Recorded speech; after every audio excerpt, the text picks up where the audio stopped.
फूलपुर में आयोजित आज के इस रोजगार मेला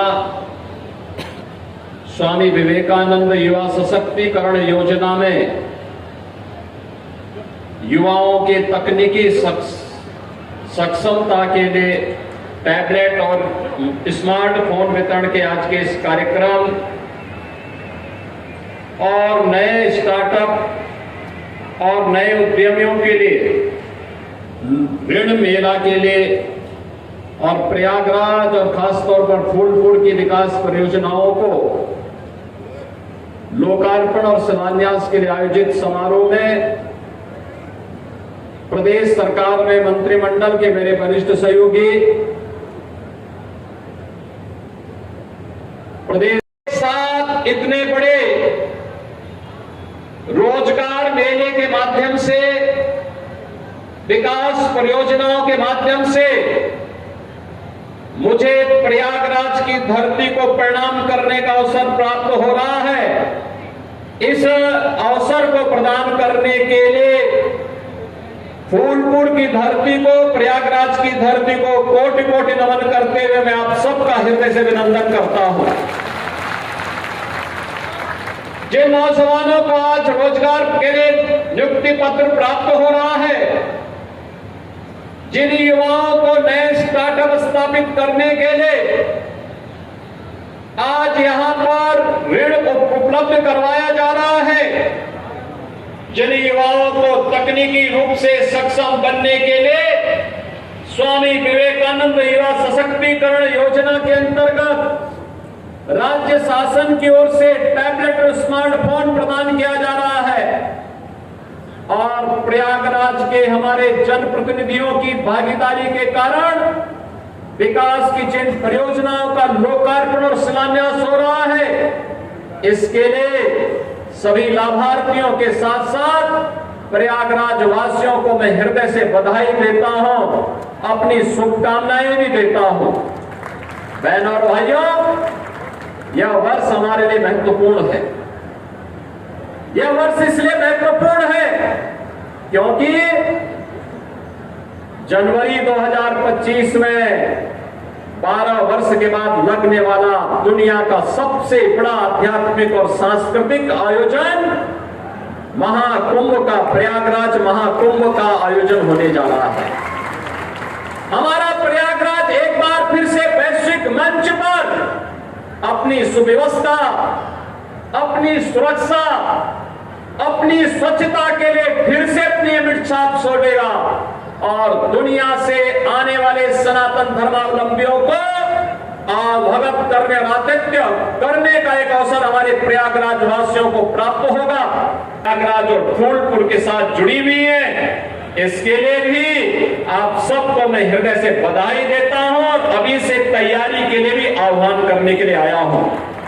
बहनों और भाइयों, आज यहां पर लगभग 650 करोड़ रुपए की परियोजना का हमने लोकार्पण और शिलान्यास किया है और एक योजना तो इसमें एक ऐसी भी है सड़क की, ये मेरे संज्ञान में आया था। हमारे यहाँ की सांसद श्री प्रवीण पटेल और पूर्व सांसद केसरी देवी पटेल जी ने मेरे संज्ञान में इस बात को दिया था, जिसमें विकास खंड बहादुरपुर थाना क्षेत्र हंडिया के अंतर्गत ग्राम डोकरी में वहां की सड़क का जो प्रयागराज वाराणसी राजमार्ग से के सैदाबाद से लगभग 5 किलोमीटर की एक सड़क थी, यह क्षतिग्रस्त हो चुकी थी। आज उसकी भी स्वीकृति पत्र लेकर के हम आए हैं कि इसके लिए भी पैसा हम एक साथ उपलब्ध करवाने जा रहे हैं।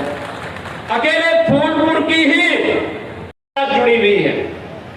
फूलपुर की जितनी भी योजनाएं प्रवीण पटेल जी ने, केसरी देवी पटेल जी ने हमारे सामने प्रस्तुत किया था, वे सभी सैंक्शन करते हुए आज उनका शिलान्यास के पट यहाँ पे लगे हैं। गांव में लगेंगे, एक समय सीमा के अंदर एक कार्य भी पूरे होंगे और फूलपुर फिर से अपने फूल की तरह कमल का फूल खिलता हुआ यहाँ दिखाई दे, इसकी अपेक्षा के साथ आज हम सब आपके बीच में यहाँ पर उपस्थित हुए।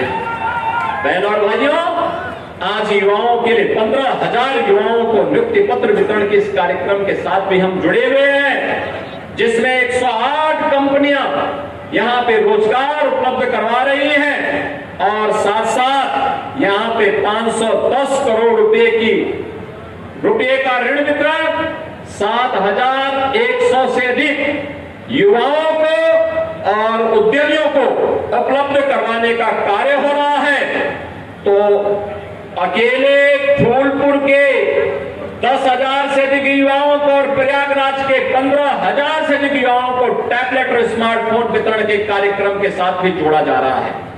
बहनों और भाइयों, इन सब के लिए मैं आपको हृदय से बधाई देता हूं, अपनी शुभकामनाएं देता हूं। बहनों और भाइयों, आज मैं आया हूं आपके पास से कहने के लिए मैं आपका आभारी हूं। प्रयागराज जनपद की फूलपुर लोकसभा सीट पर श्री प्रवीण पटेल जो हमारे विधायक थे, उन्हें लोकसभा में चुनाव जिता करके भेजा है और प्रवीण पटेल आज आपकी सेवा के साथ सांसद के रूप में अपनी सेवा प्रदान कर रहे हैं और इसी के प्रति आभार व्यक्त करने के लिए आज मैं फूलपुर में आया हूं। फूलपुर को इसी प्रकार से जैसे इस इफ्को के अंदर आपको साफ सुंदर वातावरण देखने को मिल रहा है, अच्छी टाउनशिप मिल रही है, एक व्यवस्थित कार्य योजना के साथ यहाँ का प्रबंधन जैसे इस टाउनशिप को आगे बढ़ाने का काम कर रहा है, मैं आपको आश्वस्त करता हूं श्री प्रवीण पटेल फूलपुर को पूरी लोकसभा सीट को इसी तर्ज पर यहाँ के माननीय विधायकों के साथ मिलकर के, महापौर और जिला पंचायत अध्यक्ष के साथ मिलकर के इसी तर्ज पर आगे बढ़ाने का काम करेंगे। लेकिन उनको ताकत तो आपको भी देनी पड़ेगी, आपको भी देनी पड़ेगी। बहनों और भाइयों, कहने की आवश्यकता नहीं, ये प्रयागराज हमारा आध्यात्मिक नगरी है। देश और दुनिया बड़ी श्रद्धा भाव के साथ यहाँ आती है। माँ गंगा, माँ यमुना और माँ सरस्वती के इस त्रिवेणी में संगम में स्नान करके जन्म जन्मांतर को अपने पुण्यों के साथ जोड़ने का काम करती है। ऐसी पावन धरा जहां साक्षात भगवान प्रयागराज का दर्शन हमें प्राप्त होता है, द्वादश माघों का दर्शन प्राप्त होता है, उनका आशीर्वाद प्राप्त होता है। माँ गंगा के सीम कृपा जिस क्षेत्र पर बनी रहती है, वह क्षेत्र जो सनातन धर्मावलंबियों का वैदिक कालखंड से इस सरदार आस्था का केंद्र बिंदु रहा है, जिस केंद्र में दुनिया की सबसे प्राचीन गुरुकुल महर्षि भारद्वाज ने जिस प्रयागराज में स्थापित की थी, उस प्रयागराज के सामने पहचान का संकट किसने खड़ा कर दिया था? किसने खड़ा किया था? ये जो जाति जाति के नाम पे लड़ाने वाले लोग हैं ना, आज जो कह रहे हैं, तमाम प्रकार की बात कर रहे हैं, तमाम प्रकार की बड़ी बड़ी और घोषणा अपनी मनबड़ाई में करने का फिर से दुस्साहस कर रहे हैं। क्या ये सच नहीं है? क्या ये सच नहीं है? ये वही लोग हैं जो टीपू आज सुल्तान बनने का ख्वाब फिर से देख रहे हैं। बहनों और भाइयों, यही टीपू थे जो माफिया के सामने नाक रगड़ करके आपके सामने पहचान का संकट खड़ा करते थे। क्या ये सच नहीं है?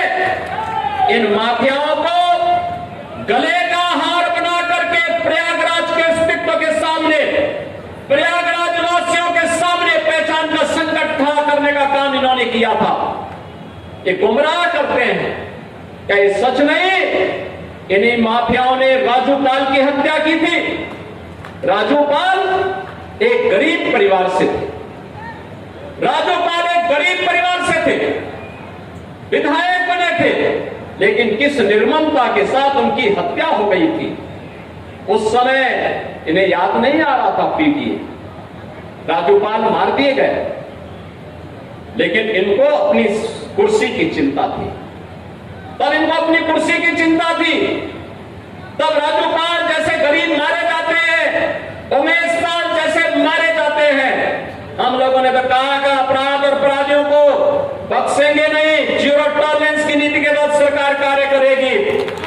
हम सुरक्षा सबको देंगे, सम्मान सबको देंगे, विकास सबका करेंगे। लेकिन अगर किसी बेटी वहां चलती हुई बेटी पर हाथ डालने का दुस्साहस किया तो उसके हाथ अलग होंगे, पैर अलग होंगे, जरूर करवा देंगे।